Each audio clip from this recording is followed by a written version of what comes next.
Hello everyone, Dave Morey from Protovelop here. I've got this Xbox One controller that my kids want me to fix, and you can see there we've got a broken joystick, and I think this joystick here locks on a bit, not the greatest. So they've just broken along the way. These things happen.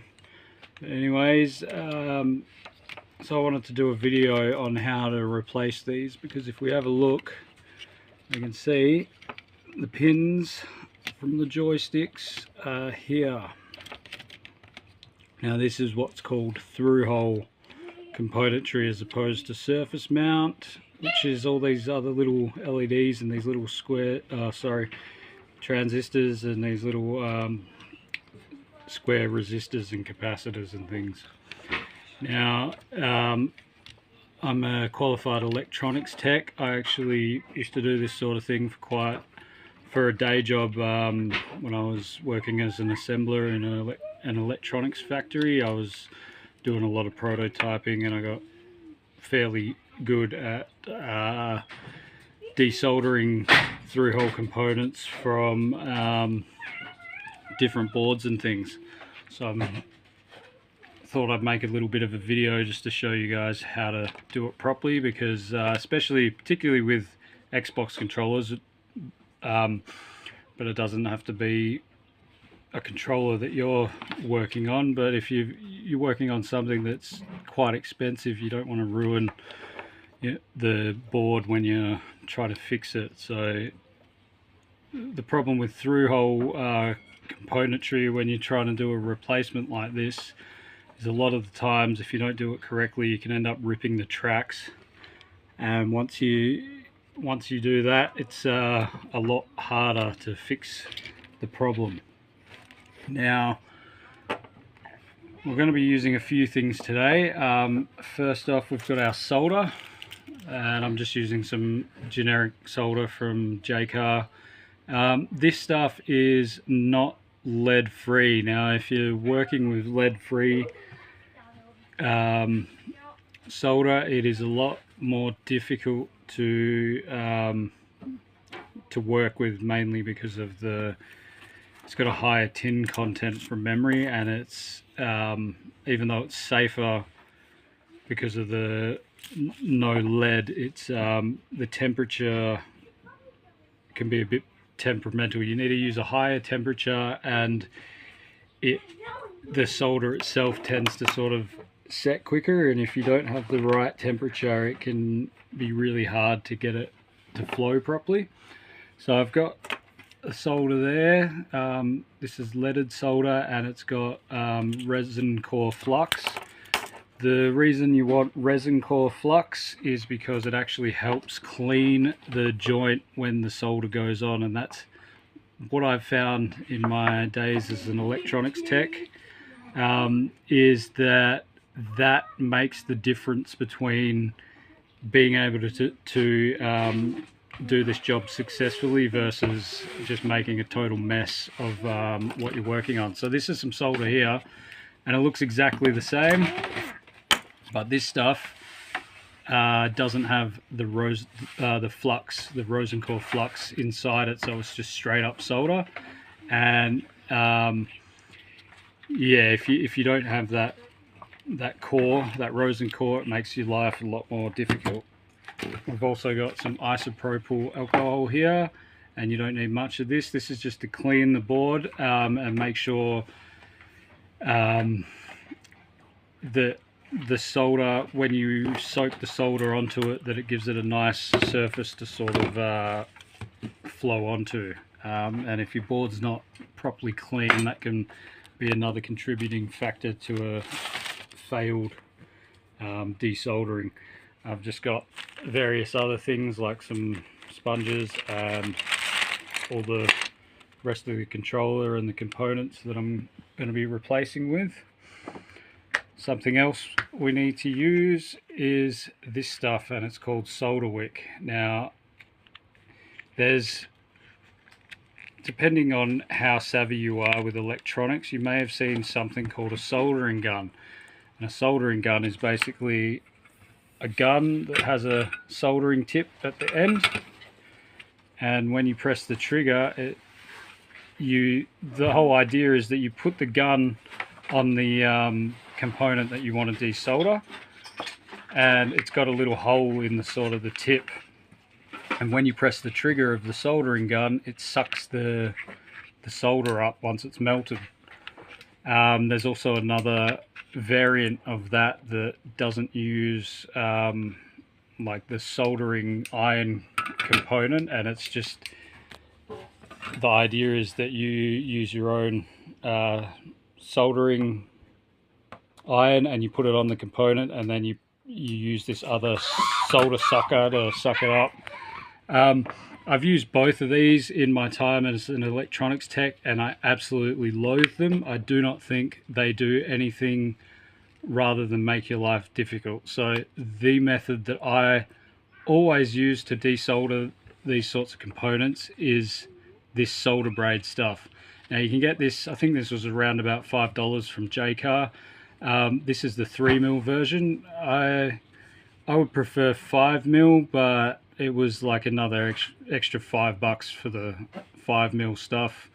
It was Goop brand I think they had, whereas this was just a ProTech JCar branded stuff, and they only had that in 3mm. So personally I can get away with it because I know what I'm doing, but you may find that you need the 5mm. If you're confident with soldering and you've done a bit of it, you may be able to get away with the 3mm as well.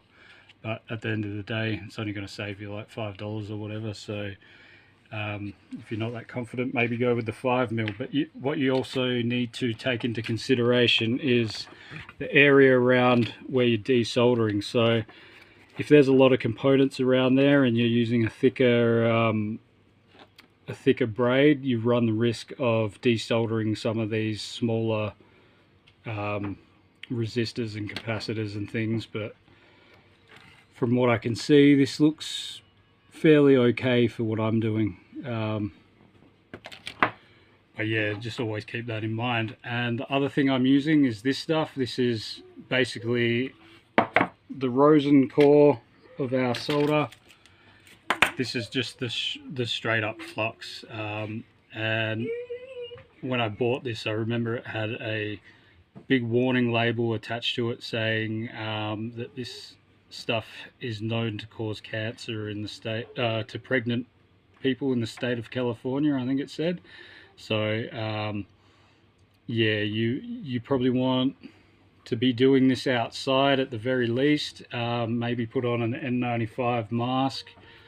I'm not sure if they're properly rated for fumes, and I don't have one, but we used to use a computer desk fan in the factory to sort of extract all those fumes. The last thing you want to be doing is breathing this stuff in directly, and that can be a bit difficult when you're doing a job like this, especially like a one-off. So you want to try and avoid this smoke as much as possible, and the same with the solder as well. You don't want the lead fumes, you don't want to be breathing them in.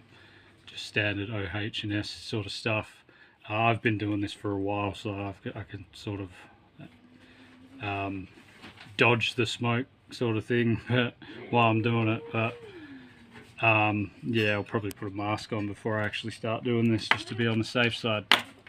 Now the first thing you want to do once you've taken your screws off, and this applies to any sort of electronics thing that you're doing, is you want to take a photo of where all the wires go. See, to manipulate this board, you need to be able to sort of rotate it in 3D space, and as you can see here, having those rumblers and other things attached to it make that quite difficult. So what I recommend is, as soon as you take the shell off, you take photos of where all the wires go, and then that way, like this one's broken off, this rumbler, but I would have detached that anyway, just to give myself a bit more range of motion. And then that way, if you got the photos, you know where to solder those wires back to. The other thing I forgot to mention that I'm using is a proper soldering station. Now, you could get away with a smaller station. Ideally, you want something that you can change the temperature and get an accurate temperature on. You don't want, I wouldn't recommend using a straight up $20 soldering iron that doesn't come with the station. The cheap ones you can get from JCar and those sorts of places. Mainly because you can't change the temperature on them, and if you can't change the temperature on them, the temperature is the main thing that is going to determine whether you have success at desoldering these components or not. You need to be able to get the temperature to the exact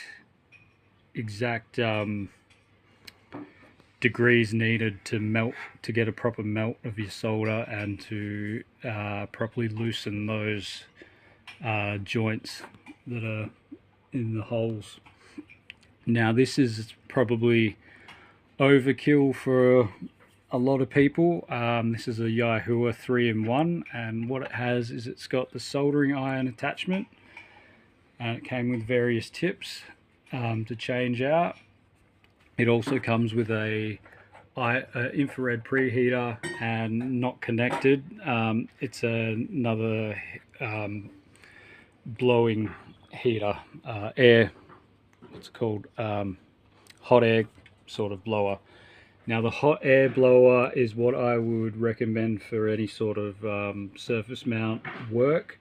Because we're doing through hole, I'm not using that particular attachment today. And that just basically, the hot air blower is just sort of like a nozzle type thing, and you can change the tips of it or whatever, and it'll output hot air right. The whole point of it is so you can get your hot air right into one specific area where your little components are. Now, the IR preheater, we usually use these if we have something with a big ground plane on. So sometimes if you've got a circuit board and it's got a big ground plane and you're trying to solder a wire or desolder a wire from that ground plane, the heat, you'll find the heat spreads out into the ground plane, and you can't, it makes it difficult to adjust or to solder those particular pins. But from looking at this board, I don't think we'll have too much trouble with that, so we're not going to bother with the IR preheater. But yeah, this is a sort of standard kit that I would use, that I had in the factory. I think I had a better model sort of thing. Actually, I was using a JBC soldering station, which is absolutely fantastic, and then I had a 2-in-1 hot air blower and IR preheater. Now, the tip for our soldering iron, we want something, I'm using a chisel tip here. Try and get it in focus. Now, chisel tip is, I would recommend using something like this sort of size. Now, you might be thinking, well, compared to these pins that we're desoldering, the chisel tip seems to be quite overkill, but it's not, because the reason we're going to be using this is we want to get as much heat into that as possible in the shortest amount of time. What we don't want to be doing is putting our soldering tip on the pin and leaving it there for longer than necessary, because when we do that, it starts melting the glue under the track, and that's how we start ripping tracks off and things like that. So the idea with the chisel tip is we get as much heat into there as possible for the very small amount of time that we want to be working with the solder wick. Now, I'm just going to do a bit more prepping and put my mask on and things, and then I'll start showing you how to desolder this thing. So now I've got the soldering station. We're up to about 300 degrees. I've got my my son filming, my second in charge.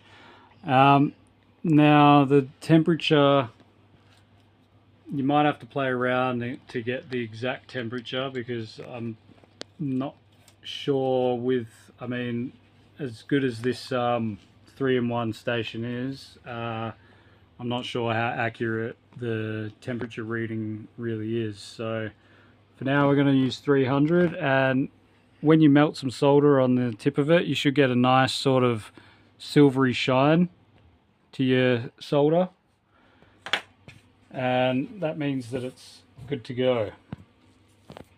And you should always start with a clean tip. Now if the solder sort of looks a little bit grey and you don't get that nice sort of shiny mirror finish to it, that means your temperature is too high, so you want to turn it down, and you should be just getting that nice sort of flow. Now I've sprayed, do you want to point it down here, Ade? I've sprayed both the bits that I'm working on with a little bit of isopropyl. Microsoft, I assume, use a cleaning solution on their boards anyway, so this wasn't really that dirty, but it's nice just to give it just a few presses, or a few squirts of the isopropyl. Not too much, you just want to clean off any dust or sort of surface impurities. And what I'm going to do is I'm going to firstly go through and just soak these terminals where I'm doing the desolder, and you want to make sure you're getting a decent flow there. See, this is sort of setting a bit too quickly, so I could probably turn my iron up a bit, go up in batches of 5 degrees, and we're just going to go through. Torrent out the way, mate.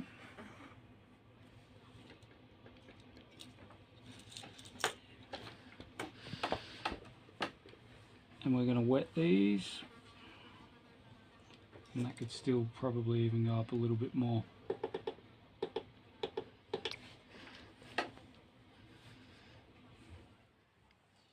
If it doesn't work, you're going to be fixing the gig again. Now the reason we're doing this is because, one, I have found that it helps loosen the old solder from around the hole part of the board. And see, now actually this is too hot. If we look at these blobs, I don't know if you can get that in there, eh? But these, see how they're not shiny, they're sort of like a dull grey colour. That means our solder is far too hot. I might go down a little bit more, but for now it doesn't matter too much. And that's a lot better there, that's shinier. Except when it's drying it's not, so I'll go down a little bit more. And that means our solder is too hot. When it's drying, it means it's too hot. Now what we want to do is wipe that on its sponge, and we're going to get our wick. Our wick. Now this is the part that can be annoying because it can burn your hands if you take too long with it. Oh, I've got to open this. Now I would advise using some gloves or some sort of device so you don't actually have to touch it yourself. And I'm just going to scoop a little bit of this stuff. And you can also get this soldering flux in little syringes, and that's how I used to use it. You're going to retry to get this one out.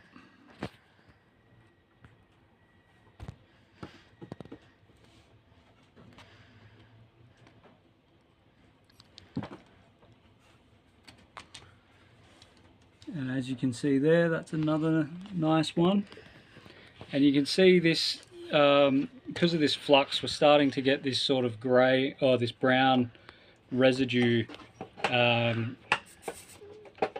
it's like a sticky sort of residue that happens because of the flux. So we're just going to spray some more isopropyl on there and clean that off, and that'll make our job a lot easier as we go along. So that's as much as, whoop, where are we? That's as much as we used. The solder sucked up. We're just going to cut that bit off as we go along. And now it's nice and clean again. And you do that with every one that you go through.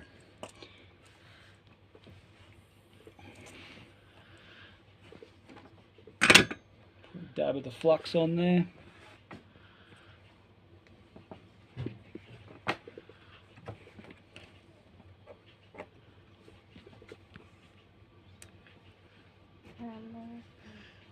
Tyron, don't play with that please, mate. I need to put it back on after this.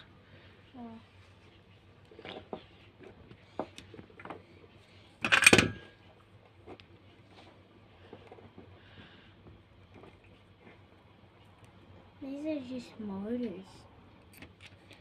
And that gets us another one there. Now, even though these look really good, sometimes there's a little bit of solder connecting one or two pins or whatever that you need to sort of break apart. So I usually get my pliers and just gently try and pry them apart. And I'm just going to go through and do all of those, and then we'll see you on the other side of that. So just this one here, I've tried to desolder it and it hasn't I'll poke it with this, hasn't properly come away. There's still a little bit of solder on there. So when that happens, we just soak it again and start from the beginning. And I forgot to mention, when you're putting the braid on it and putting the soldering iron on it, you want to put your soldering iron so it touches both the pad on the circuit board as well as the pin. And then you sort of want to get your braid doing the same sort of thing, and that way you're getting the heat going to the pin as well as the circuit board, and you're getting the proper flow. Now that one didn't work very well. Now you don't want to be, there we go, it's a nice desolder there. Now you don't want to be putting the soldering iron on probably more than 5 seconds, just to give that, so the track doesn't come unstuck from the board and get ripped off. So if you're finding that you're putting the soldering iron on the board for too long, just take it off every 5 seconds or whatever, let it cool down, and then start again. And if you need to soak that with solder, re-soak the pin with solder, you do that, and it doesn't matter because you can do that as many times as you want, provided you stick to those rules. Like I said, when you rip the tracks off, that's when you really start to get into trouble. And be careful that when you're soldering, when you've got some solder on your wick, that you're not touching other areas that you've just desoldered and re-soldering them to the board, because that can be annoying as well. You think you've got everything desoldered and then you realize you've accidentally resoldered one of the pins.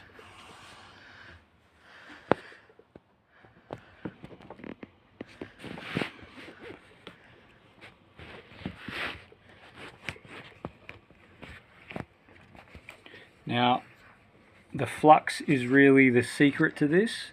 Having a decent amount of flux, even though this stuff is not the safest stuff to use, having a generous amount of it is what is going to allow you to be able to successfully desolder these pins. One rumble and the controller is broken.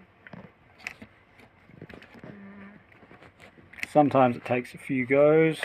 This one is particularly hard because it's between both the things. Now what I can do is cut some of this braid to make it a bit thinner so I can get in there a bit easier. Put some more flux on.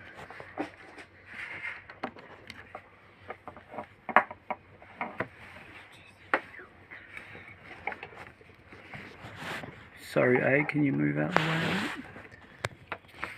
Not really. And there we go. That was a nice sort of, had a nice little pop where you could see that fillet detach from that hole.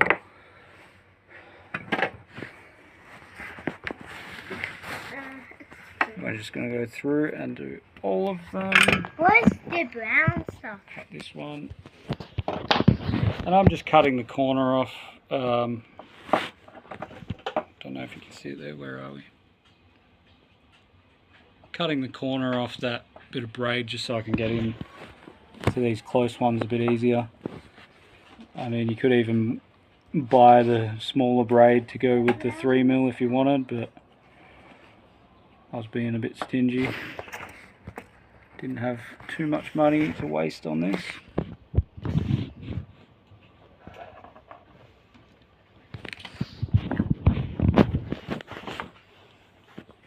That one's still being difficult. And then we just put some more on there. Let's see the short end go. I could almost need a clean as well.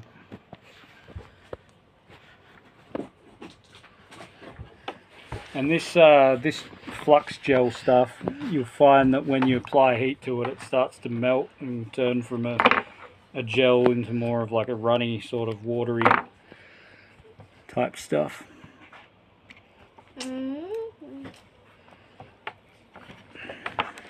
Got that halfway done. Now I can try and go from the other side. Sometimes you can even just put your soldering iron on the actual ribbon and move that over the hole as well, and there we go. There's another nice one done. Stuff sticks. Yep.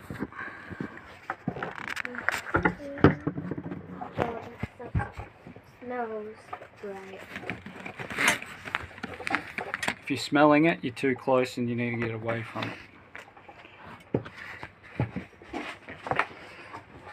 Put some more here.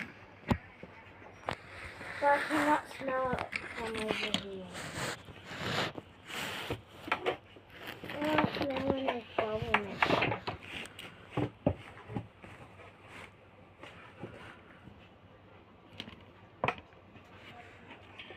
Alright, I mean, you might as well take that away and stop recording for now. Okay, so I've just desoldered this, and you can see here we've got fairly decent up here. Aid. Yeah, you can actually Put it in the middle of the screen.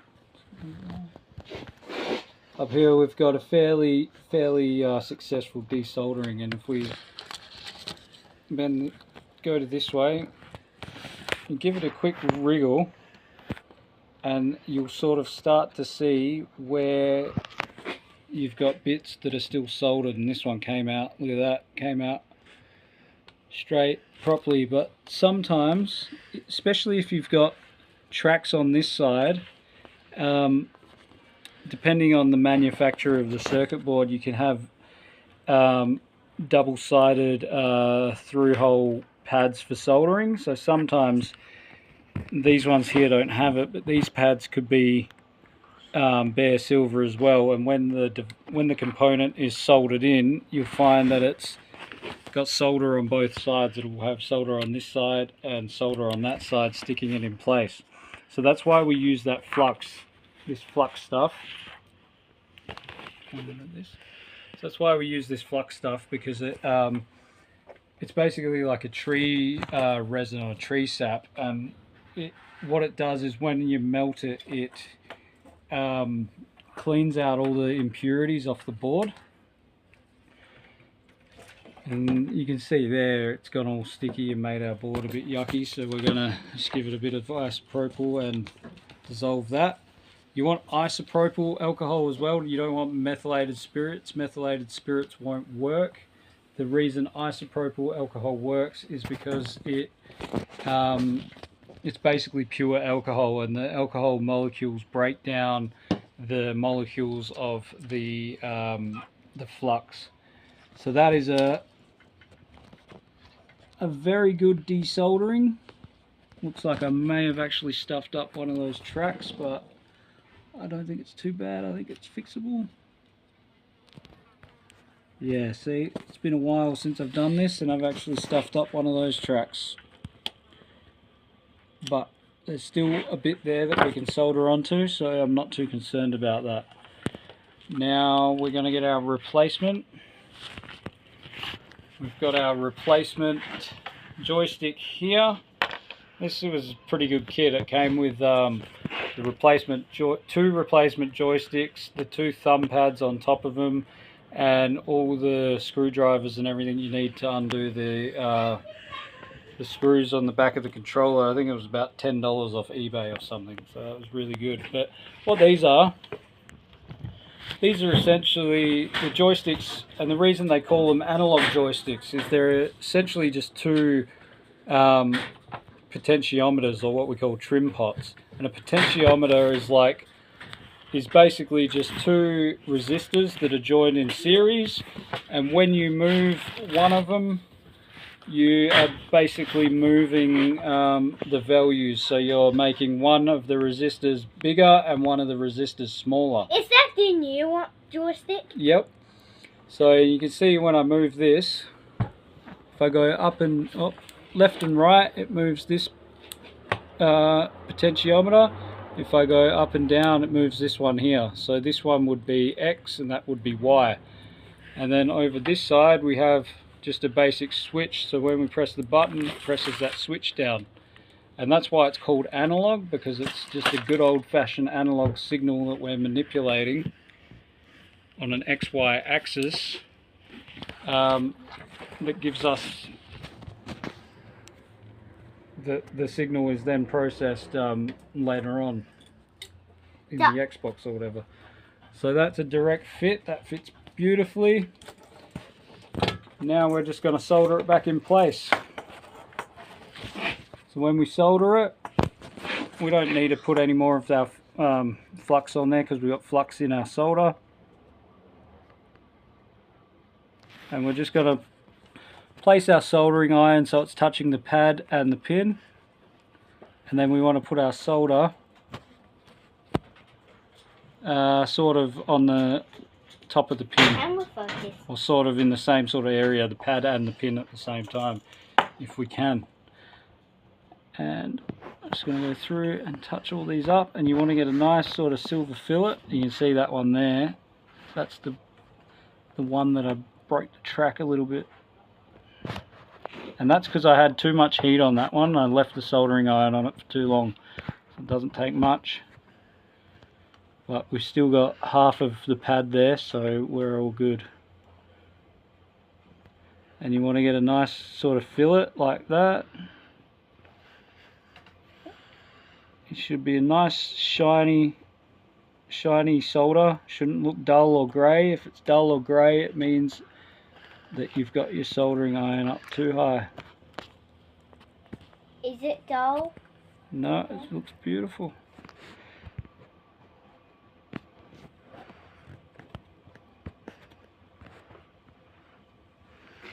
And you don't need too much solder, just a little bit, and that's all done. That is one joystick replaced, and that's how you do a desolder. And now I just need to put the old thumb sticks on. Yeah, and now I'm going to just do the other one, and yeah, we'll put it all back together and it should work. We'll test it out. Right, you can exit it. Now, I've just been desoldering this one, and on first glance it looks pretty good. It's worth noting though, when you go to do your final sort of to get it out, you sort of wheel it back and forth. If you find that it doesn't have much movement, that means that obviously there's still a bit of solder on those pins holding them in place. And don't try and force this. Never try and force this wiggle. If it's not wiggling fairly easily, you have to come back and you sort of got to inspect each hole and figure out which ones are still got a little bit of solder holding them in. Because if you try and wiggle this, even if it's just a tiniest little bit of solder holding that pin to the board, you're just going to rip those tracks straight off. So it can be a tedious process, this desoldering through hole components like this, but you got to follow the process from start to finish. Otherwise, yeah, you're wasting your time. You're just going to stuff the whole thing up. So what I usually do, if I get it to this stage and I've still got a few that are still stuck in place, I'll depending on how many there are, I'll either, if it's one or two or something, I'll hold the soldering iron up to the pin and at the same time try and wiggle that and get it free. If it's like, I only really do that if it's an obvious sort of one that I can see and that it's only one or two that's holding it in place. If there's a few like I have at the moment, I'll go back and I'll inspect those, and the ones that don't have a clear sort of black area around them, I'll probably just re-wick them, re-soak them with solder as if I'm soldering the pin back to the board, and then I'll redo it all over again. And you know, sometimes you can be doing this 5 to 10 times before you actually get a decent wicking on that solder braid and to get all the solder off. But unfortunately, that's just the process of how you do it if you don't want to break it. And this is stuff I used to do day in, day out on equipment worth sometimes tens of thousands of dollars. So I learnt to get good at it out of necessity, but it's been over 10 years since I've done this, so I'm a little bit rusty, but that's how you do it anyway.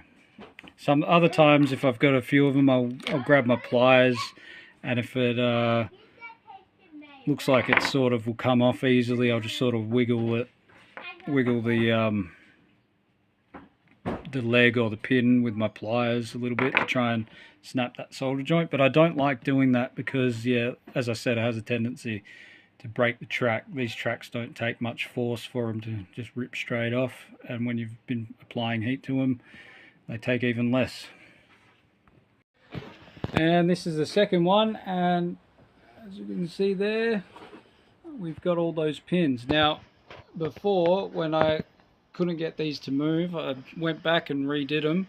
I realized these two here were still soldered in, so you got to be careful that you've actually desoldered all of them and you don't have two pins or one pin that's still holding something in place and you go to snap it off. So what you can do, if you get like a little bit of movement, sometimes you can see which pins, so if you move it back and forth like that, you can see which pins aren't moving, and you can sort of figure out which one needs doing. But this one, another successful can you film this, Aid? Another successful desoldering. I'm going to replace it. So this is the amount of sort of bits of cuttings of the braid that I used. This is a normal amount. And just remember to clean up your mess afterwards. Turn all your soldering stuff off and put all your gear away when you're finished. And that's it. And I hope you guys enjoyed the video and got something out of it. Please hit the like button if you liked it. So now the moment of truth to see if it works. Yeah, does it work? It works great. Look at that. Fixed it. There's no problems with it. All the triggers and buttons and everything works.